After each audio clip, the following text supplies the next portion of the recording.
Hello, lovely people. Imagine this. Imagine there's a dragon flying in the sky. Your entire party is going to fight that dragon. You see the ranger loosing arrows. You see the wizard start to rain fire, lightning, and death on it. And the barbarian shakes his club at it. Says, "Come here! Rah!"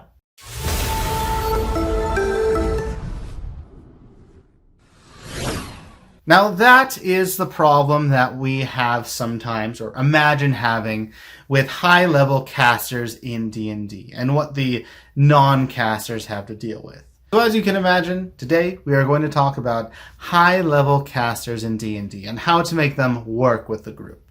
If you've ever been in that situation where you're the barbarian and you're just shaking, or the ranger is trying to maybe get a pod shot off here or there while the wizard is up flying and casting spells, it doesn't seem very fair for you. It seems that the magic casters are ridiculous, and especially in 5th edition, where it's not like they were glass cannons and had their first 8 levels on the precipice of death and are now gods. There's no transitional mix to where you had your time and they have their time, and even then that's not the best scenario. You want everyone to have a great time, and in the 5th edition everyone is more they're more equal, so everyone is able to have a good time. But once again, higher level spellcasters just get more options.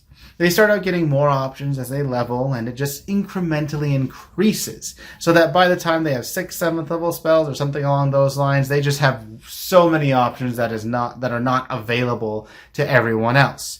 And as a barbarian, barbarians are a sad class. They really are, because when you have anything that's not just in front of you to hit, you just want something in front of you to hit. So That's why there's this feeling towards casters at high level being ridiculous. In addition to that, if you have played previous versions, spellcasters would always come out and they'd have about 30,000 buffs, able to fight as well as a warrior, and not have any problems doing anything, because they are gods at higher level. The good news for you, as a player and as a DM, is that there are some ways to make this not feel like spellcasters are extremely powerful and the main person to be at high levels.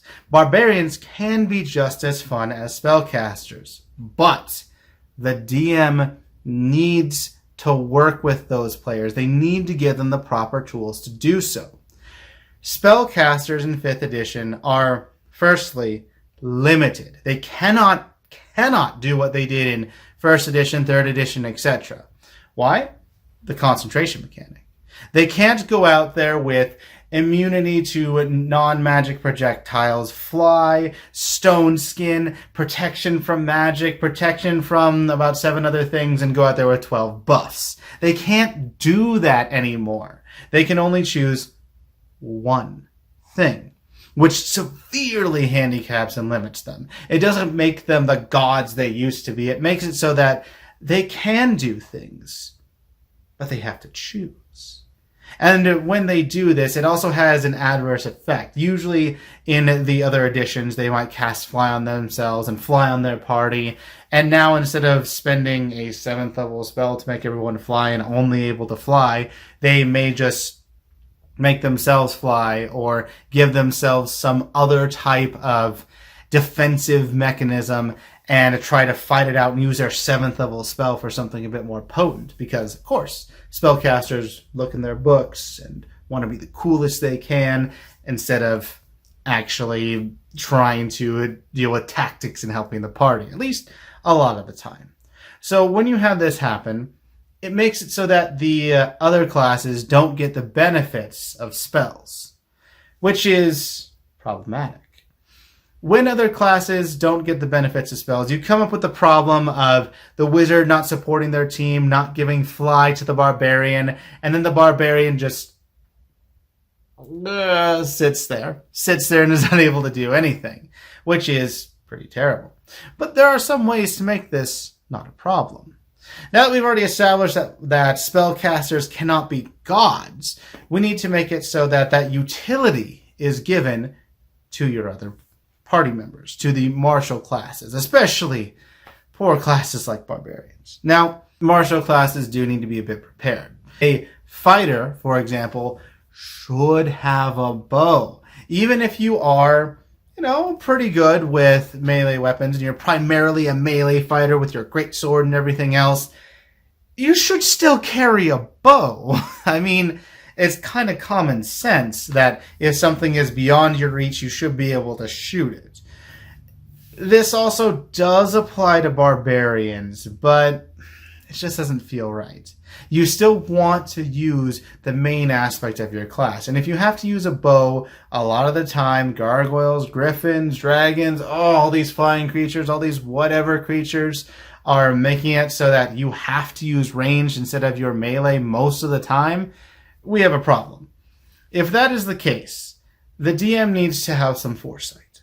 They need to think, we have a lot of melee people, and it's possible that they are new and they don't understand that they need a multitude of weapons.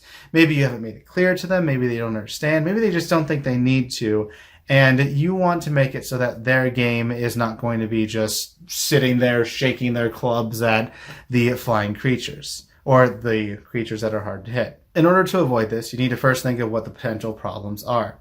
We've already identified flying. Flying is one of the biggest ones. You might find other problems too, but flying is the main one where your players are not able to participate. It could also be against other mages, etc. It's tailored to your game and your campaign. But since flying is a common one, we will go over flying as a good example. Martial classes like magic weapons. They like being able to get that, nice plus the hit and damage, and those numbers are really good, really cool. But martial classes like to play the game more than just getting bigger numbers. They may not realize it because that would take them some time to think about those situations where they can't actually do anything, but that is your job as a DM. And if you are watching this as a DM, you need to consider when they are not able to participate more than what weapons they're able to get.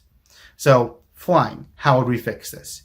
If we are at a high level, your players should have access to at least a few magic items.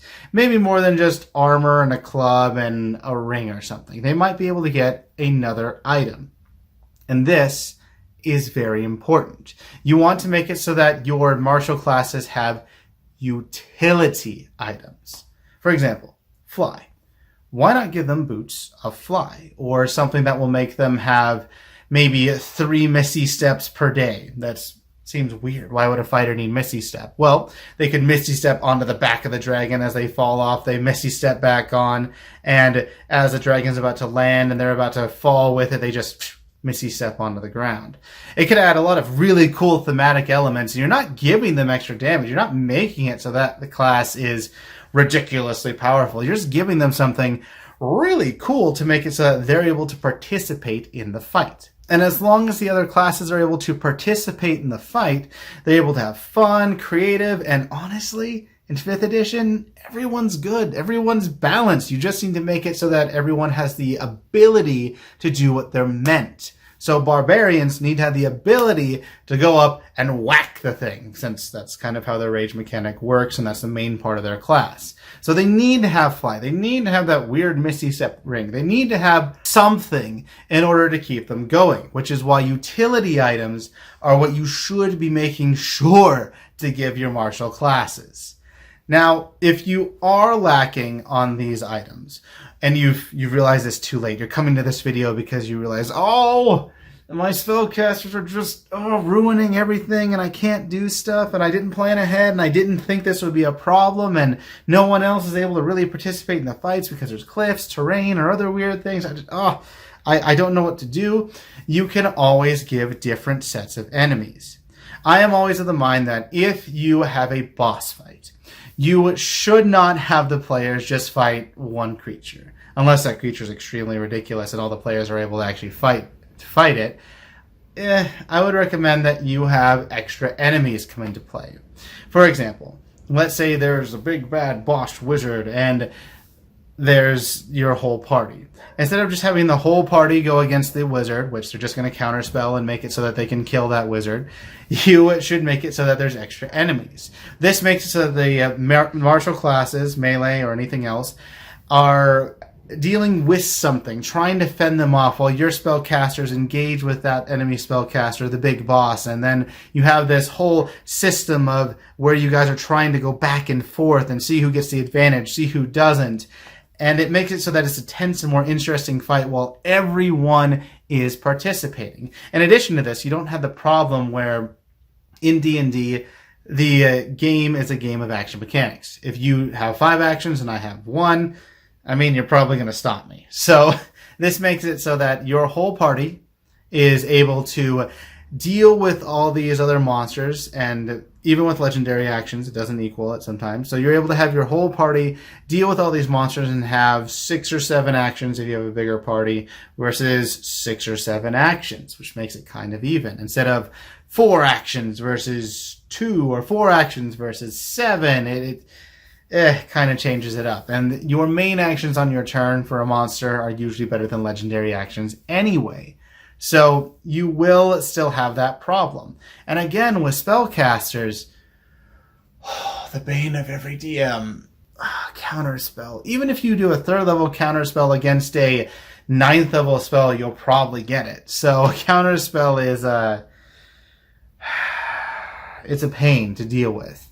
And it makes it so that your players don't just counterspell that big bad enemy boss, and your martial classes just go up and hit it till it dies. And yeah, that was a cool boss fight. Not really. It kind of solves that problem as well. And when you try to give multiple different types of enemies so that every player is able to do something, it takes away that idea of, oh, the spellcasters just did everything. Why are we here? I couldn't do anything. You're giving your players something to do. So, to go over this, in order to make it so that at high level, spellcasters feel like they don't dominate the game, you need to understand that concentration is extremely important and vital. Concentration limits what spellcasters are able to do and makes it so that they may have a trick up their sleeve. They may be able to pull a few other tricks, but only one is really able to come out at a time for utility, which is huge with concentration. Secondarily, you need to make sure that your martial classes, and if they don't have this now, they need to get it ASAP, have some utility items.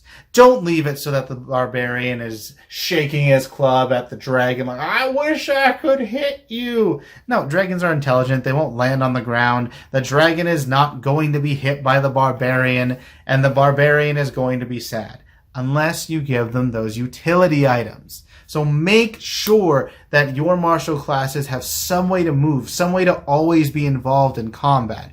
And lastly, if you're in a panic and you didn't give martial classes items, or you are still having problems with spellcasters and their utility and them just dealing with everything, add different enemy types. Make it so that your martial classes are able to fight that giant, which would normally stomp the wizard, or fight that assassin that has come and is really trying to kill that wizard, and they're dealing with this assassin to protect the wizard at first, and then after they kill the assassin, to go out and try to kill the enemy as your wizard has finally got the ability to just counterspell them until your boss dies horribly. But at least it lasted a little bit longer.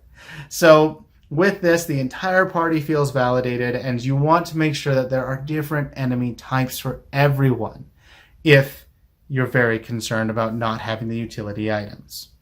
With these 3 main things, well, primarily 2, but 3 to keep in mind, you should be able to make it so that at high level, spellcasters don't dominate the battlefield. In 5th edition, that just shouldn't happen. The classes are a lot more balanced than ever before, and whether it's for good or bad, everyone should be able to equally participate in a high level fight.